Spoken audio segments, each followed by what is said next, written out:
مصطفیٰ جان رحمت پہ لاکھوں سلام۔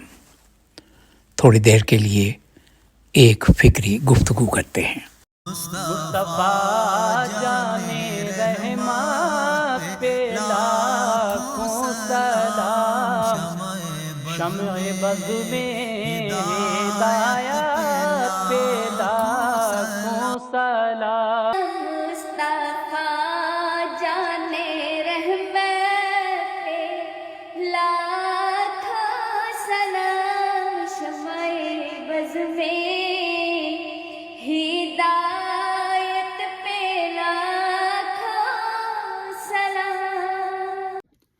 یہ فقط ایک فکری گفتگو ہے، اسے شرعی، دینی یا خالصتاً ادبی حوالے سے نہ دیکھا جائے۔ ایک سوچ ہے، ایک فکر ہے جو ذہن میں آئی۔ اگرچہ عہد حاضر میں اور گزشتہ 30-35 سال میں فکری گفتگو اور فکری مکالمے کا کوئی رواج نہیں رہا، اور اس کی تباہی میں بہت بڑا عمل دخل ہماری مکروہ سیاست کا ہے۔ یہ احمد رضا خان بریلوی صاحب کا یہ سلام، مصطفیٰ جان رحمت پہ لاکھوں سلام، میرا خیال ہے دنیا کا شاید ہی کوئی ملک ہو جس میں نہ پڑھا جاتا ہو۔ اردو میں زیادہ پڑھا جاتا ہے، یہاں تک کہ جو لوگ اردو سے نابلد ہیں وہ بھی اسے اردو میں ہی پڑھتے ہیں، لیکن اس کا ترجمہ انگریزی اور عربی میں بھی ہو چکا ہوا ہے، شاید کسی اور زبان میں بھی ہوا ہو، میرے علم میں نہیں ہے۔ میری فکر یہ ہے کہ ایک طویل عرصہ گزر جانے کے باوجود آج تک ہم اپنے نبی پر صرف لاکھوں سلام ہی کیوں بھیجتے ہیں؟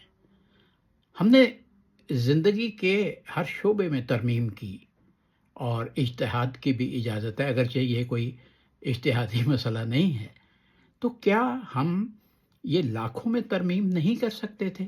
میں اس کا ایک مدلل پس منظر اور قصہ بیان کرتا ہوں کہ احمد رضا خان بریلوی صاحب 1856 میں پیدا ہوئے ہیں۔